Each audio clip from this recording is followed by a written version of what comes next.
La tātou Tapuaiga atu I le atua. I ala langa I le alii le lalolangi uma. I outou ulu atu I ona loto a mo le pese.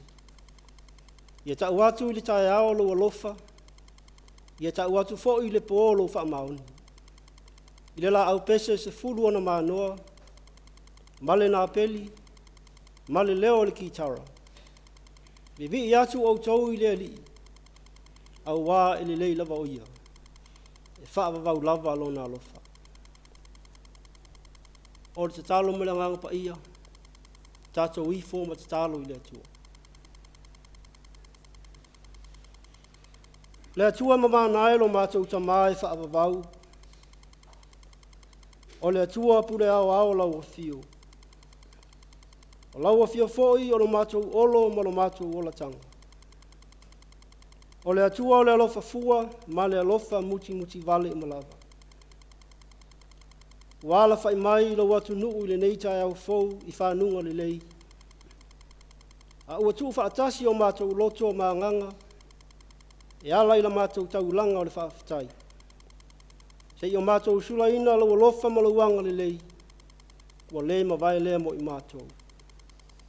Ai pangalawa lea le li ie, ua e si la fia lo mātou le ato atoa, ma lo mātou mātitiva whaaleanganga.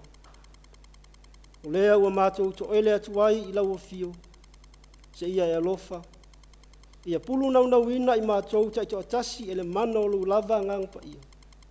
Ina ia o mātou whai ai le nei Tapuaiga I le ava, ma le mi ngao e te tauai. Mai ua tuai mea uma I le whaasilisiliina o lu lava suafa. Nei māso uma, se ia o I le whaavavau. O na mātou te talo lea, e ala atu le suafa mamalu o Yesu Keriso lo mātou lii ma lo mātou whaaola. Amen.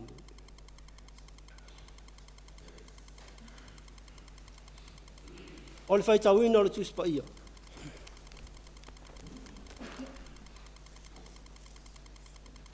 Tusi whaitau o le nei Taeao, ua maua mai lea I le whianga inga fau. Tala le leia Yesu Keriso na whaamauina e luka. I lona mata upu e sifunu ma le valu. Wala tātou whaitau whe lafolafoa I mai le whai upu e sifunu ma le valu. Sa ia whaangata mai le whai upu e lua sifunu ma le lima. Luka I lona mata upu e sifunu ma le valu. Whaitau whe lafolafoa I mai le whai upu e sifunu ma le valu. Sa ia whaangata mai le whai upu e lua sifunu ma le lima. Whaafafonga maia, o awhionga pa ia o lo tātou o tua.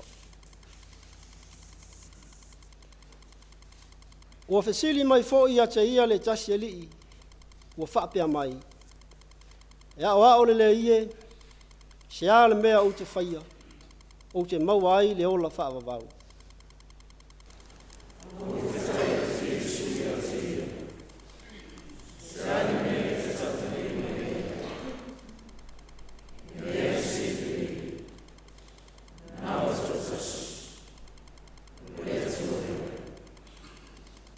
Ua e loa polo a inga, au e te mulilua, au e te whasi o te tangata, au e te ngaoi, au e te mori maupepelo, ia e awa I louta māma loutina.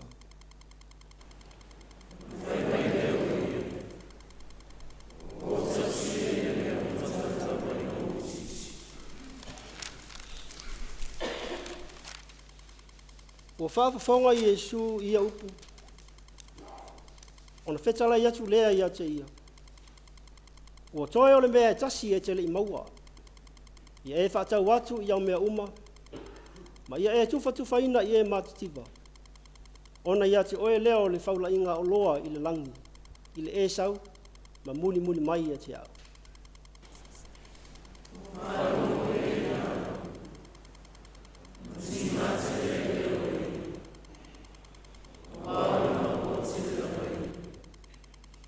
O sila fia i Yesu o ia, o na whetalai atu lea o ia. O na mea whainga tāna ua o na sao atu o e mau oa i le maa lo le atua.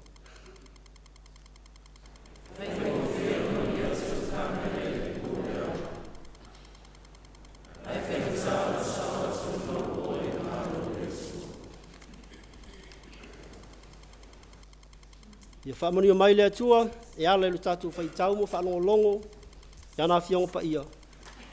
Ma ia tu mau atu pēr ia te ia no na lava vi inga. Nei se ia o i whaavavau lava. Amen.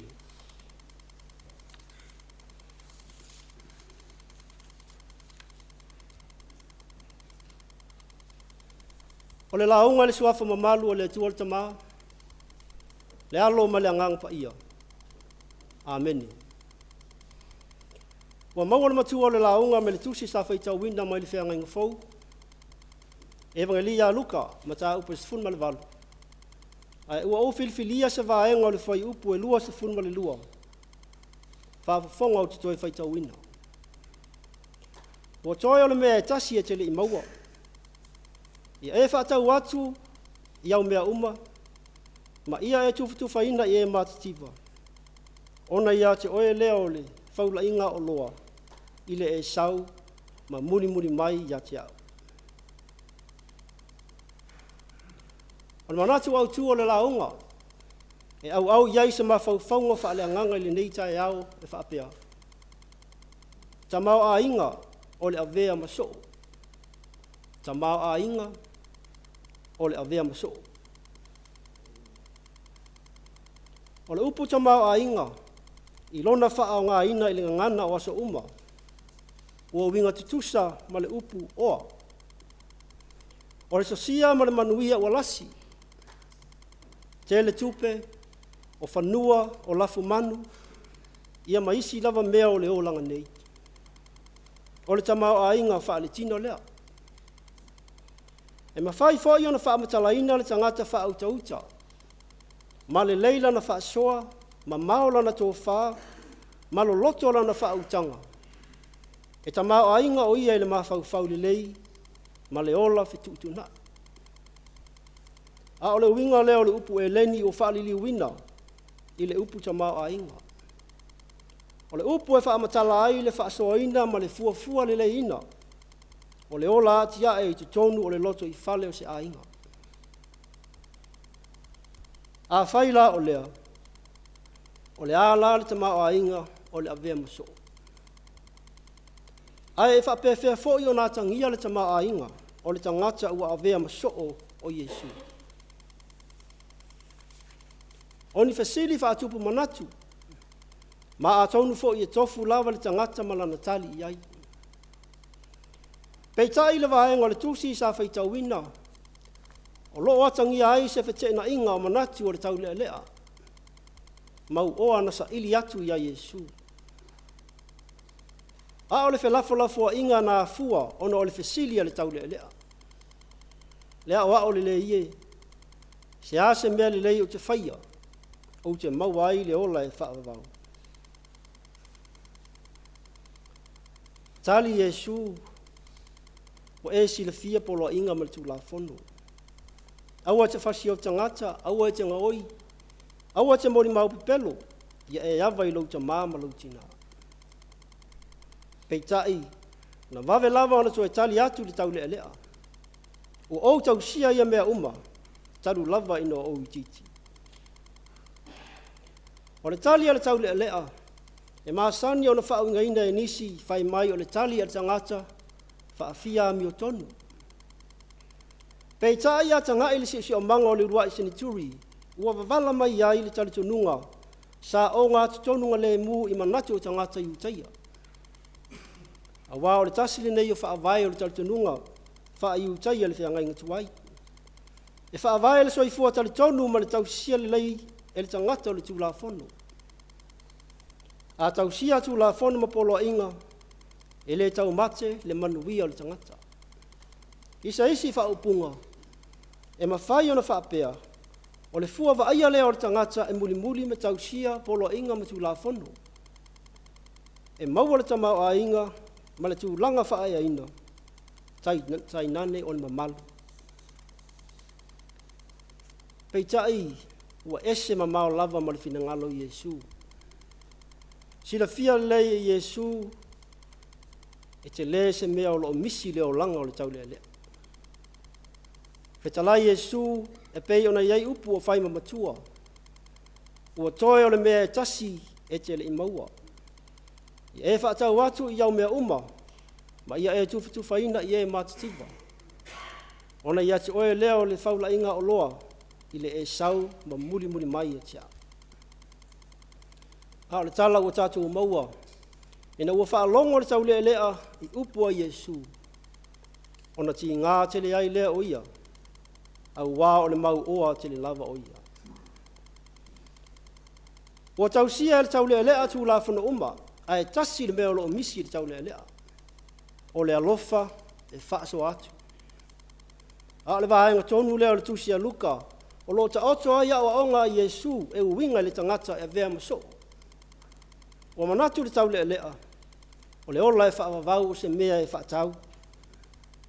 Peitai o se lui lea a luka mo le so sai ete, ua whaavaelo na tamau a inga i lunga le soifuanga lua e mo le taui.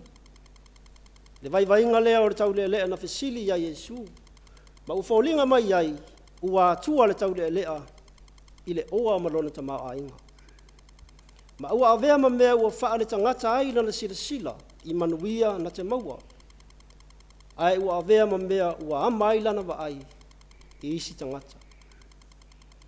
E leo whapea mai Iesu e le anga le tele o le oloa o le oa ma le tamau a inga. Ai o loo whaataua i Iesu le sao o le whaamuamua. Ia aua ni i whaoa i le oa le tūlanga o le atua i le ola o le tangata. I se isi whaupunga, e le ato atoa le tau tamau a inga ina o le tau lea lea, pe a le ai si alofa whaso atu. Ai o le awala lea whai mai Iesu, e avea ai o ia matangata muli. Po le avea lava lea maso o Iesu. O le whaamativa ina i la le tino, ai oa i la le anganga. I le whai upu e lua sfulma le lua, o lo ta uai le upu muli. O le whaatonunga Iesu i le tau lea lea, ina ia muli atu i ate ia. A le whaanga ina o le upu muli, o lona winga o le usi tai ma le loto atu atoa. O lona winga o le whai masoo, o le usi tai lava lea ma le loto atu le finangalo Iesu. O le whaatonunga, ma o le upu e whaau wau pea no le whaatinonga. E lena o na sina taimi, ai o taimi uma. O le whaatonunga Iesu le tau lea lea, e lea o se whaatinonga ina ia whaamativa ina ai o ia i la le tino nei. Ai o le whaasa o loto ina mai o le tangata, mai le tā mau pea o nono loto i mea le lalolangi. Na ia mua isa ili atu i le atua mananami o tonu, o le ki lea, ma le atoanga o le whai maso o Iesu. Po le vea ai ma tangata o le malo le atua, o le tangata e tamau a inga i le alofa, e muli tūlanga au ke riso.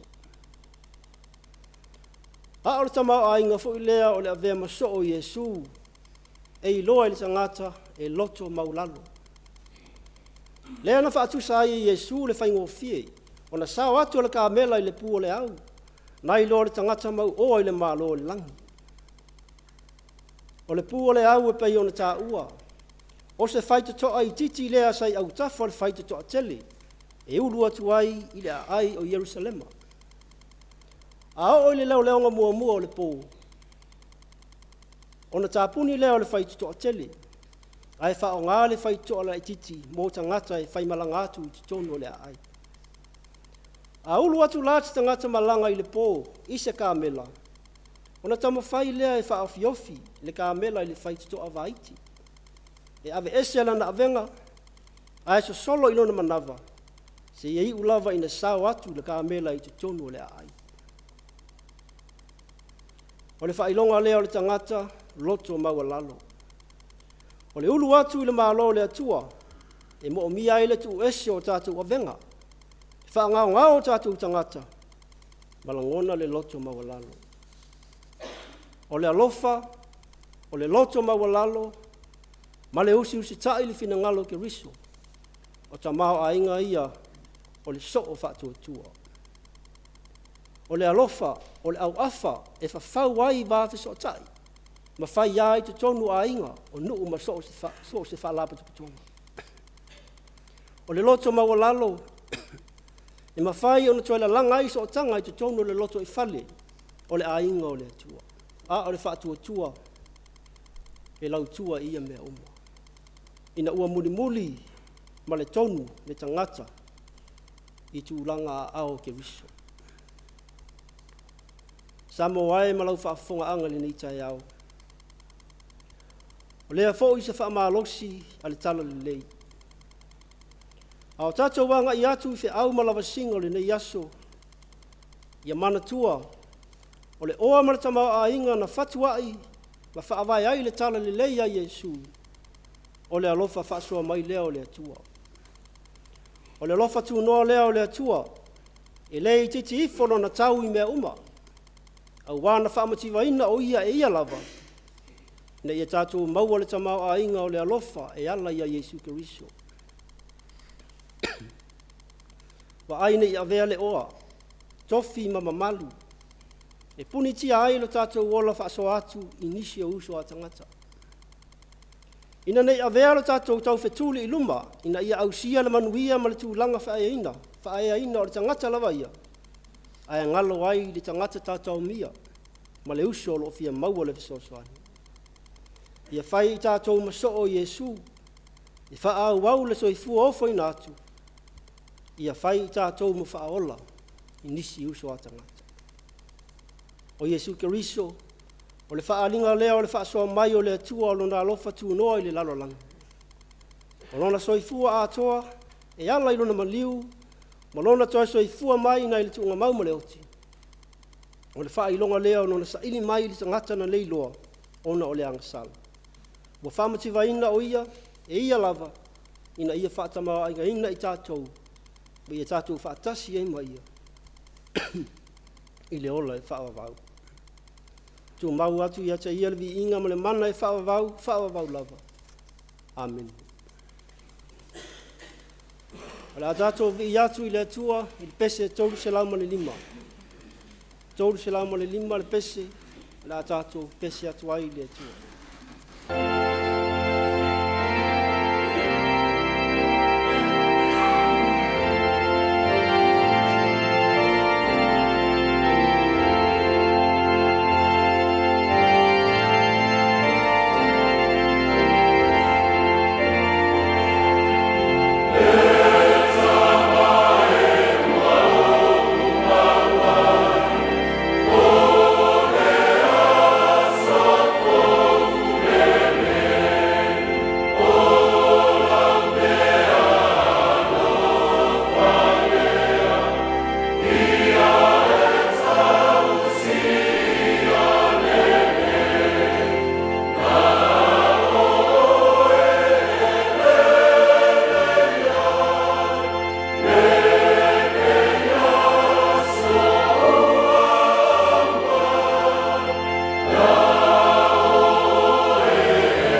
tātou whalatalata atu I rumo le atua e ale tātou talasanga. O le tālo le whaaftai, tālo le whaatu esenga, tu ina atua tātou manao I rumo le atua. Tātou ifo ma te tālo I le atua. Le atua siri e se, lo mātou ta mai whaavavau. O laua fio, o le pule au au, e au le mana ma le malosi I malava. O le atua o le alofa fua ma le alofa muti vale I malava. O toi ala whai mai lo watu nuu I le nei Taeao. Ina ua tua na I atu le pongisa. O le asa fau ma le ola fau wa e au mai. A e a le malosi wha fau ina. E wha wau wai a mātou ti ute ma whi au. Mātou tali tonu lava ma le wha atua. O lo manuia si o mātou watu nuu atoa. A mata mai lava I ona taitai. Taitai wha le malo. Wha le tala le lei. E mai se ona tangata anu uma. E ui lava foi I no lo whiangai nisi o I mātou. Ma mai o le tino ma mawhatianga. E mai se o wha anoanoanga o no lau wala au pa ia. E mātou te tali tonu. E te leo tu lafo ina lava I mātou. O wau o whaasopo lia uma lau whanau. I le pulu nau mai o lo lofa tūnoa. Whaaftai I tā leni o tō mai maanga waa ua e whaangai nai lo mātou wola whaatau waa. Whaaftai lo mātou o tua. O na wala ese o au whaamani yanga. Le ta mau a inga o le lau ele ma le sami ma le sesi o manga. O ta mau a inga I o lo lofa fo I fua mo I mātou. Mbele lei uma wa e saunia. O lau pule whaasoa ua sa mai I le aso ma le aso. O mātou tali sa paia whaatua ele ma le loto whaaftai. Vi ia pēa lau fio o na o lau tala le lei. O le whaali mai lava lea o lau lofa tu noa ma lau wha o la tanga. Ua whaasa fua mo le lalolangi atua. E ala ia Yesu Keriso. Whaaftai o na o lau tusi pa ia. Waua fionga pa ia e tai alai nai le so I fua ma le ola. O le suri o mātou vai ma le malama lama I o mātou wala. Uma mātou te sāwa vali tonu vai. Mātou te whaaftaia. Ma whaamanuina pēra ngaruenga mana lo lava ngang pa ia. Na ia whaama ite le ola I mea uma na e whaia. O na mātou whesoasoa ni sili fo I lea. E tau tu alua ina I mātou I aso uma e lea unoa. A le whaaftai sili. Ona o le tongi ola na saunia e lau o fio. E ala I le soifua ma le lepo na. O lou lava alo pele na ofo ina mai. E whai matau langa tongi ola. Mo le wha mama ina o anga sala. Ma le wha o le tanga I le ola e wha wavau. Tu mau I lau o fio le vi inga. Le wha manu ma le wha ne tanga. Nei se I o I le wha wavau. Le atua mi o tō nue. O lau o fio e tōnu masao au wha misinonga o malava. Pangā le tele o lau o lofa. A ua le tusa lava lea mano mātou tali atu. I le alofa, ato atua ua e alofa ina ai I mātou. Wha maa ngalo I si o mātou watu nuu o Samoa. I lo mātou to I lalo popo pēa I wha o songa le fili ma le ti apolo. I aso uma. O mātou le wha maoni I o mātou tofi matiute. Ua wala au ina ai I mātou taito atasi. Ua wha tumutumu lima foi o na whaila mātou tautua. Te lo taimi o mātou wha moe no mātou malosi, ma le poto, ma le tamau a inga. Ai ua avea ma mea ua whao ai le tūlanga o lau fio I no mātou wola.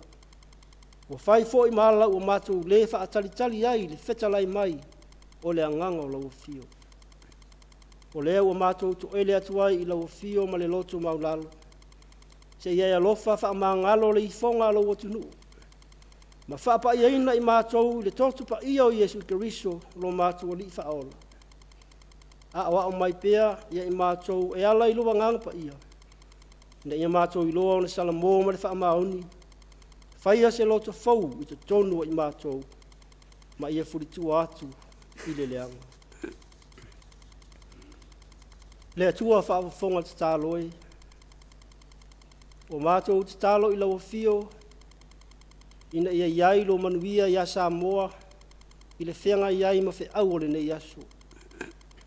Whamanuia i ona taitai, ina ia taitai ma le tonu, taitai ma le alofa, ma ia whaavae mea uma i lau fio, au wā o lau fio o le whaavae papa leo si o mātou watunu. O mātou te tālo fo i no mātou te mā. Ia iai au whaamani yanga i te mā mati nā mātutua ua pula pula la ngoto le soifua. E maise o nai a mātou whanau i lo lātou wola tuputupu ai. Anga le leila mā lo Samoa i ona tangata nuu. O matanga ruenga le mā lo, pisi nisi ma so se whaalapa tuputonga. O whea ngai ma au nanga ese mo le manuia o Samoa.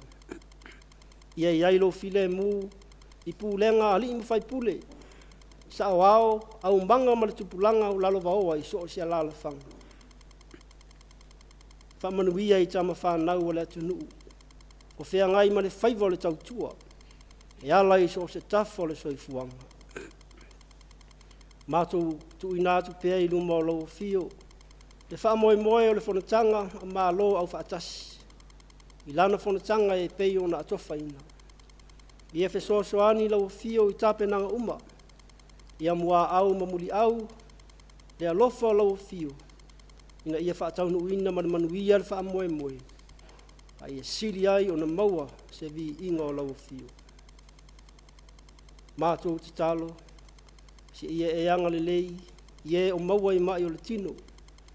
E maiso i lātou o loo whata o tolia i maoto i ngase, ma so o se lala whanga. Ia iai lo whaamalo longa mana mo i lātou uma. Ia whaamaise fo i lo wanganga, ia o whaanoa noa. Ona ole mawhtanga mo tisia, ngai e peleina e tusa malau wala au pa ia. Ia iai o whaamani yanga i no whanga o e puapua ngā tia masa waina. E maise o i lātou uma lo i no whanga le to ese. Ia malatia i lātou uma i lo lofa mo lo file mu. Ia iai fo i au whaamani yanga, malau pui puinga i atunu uma le Pasifika, male lalo langi atua. Whamanuia i le pūlenga ma le au whengaruenga, ale EFKS TV i la lātou au nanga ma le whaiva, o le whaasoa ina atu o lau tala le lei, i so o se itu o Samoa ma le lalo langi nei. Fuafuanga whai o nei aso i au mga ruenga, ia uru ma tāwha lau lo wanganga pa ia, tautu alua ina lo mātou vai ma le whaatau waa. O mātou te talo ia. Whaatasi ai ma te talo i le loto o le tangata lava ia. Tu ina atu ia whaia pealo whinangalo, ai leo o mātou loto. O mātou te talo ia. Wala atu lava, i le suafa mamalu, o Yesu Keriso lo mātou o lii ma le whaaola. A o le manuia ma le file mu o lau fio le tamaa. Le alofa silisili ese o Yesu Keriso lo mātou o lii ma le mātou whaaola. I le mana mawhtanga whai pēa, ma lau o fio nganga pa iai. Ia tūmau mai lea i lunga o Samoa, ma lunga o lau whanau uma i le lalolangi, a toa ma lau fōwhanga uma. Nei maso uma lava, e o il whaavavau lava. Amen.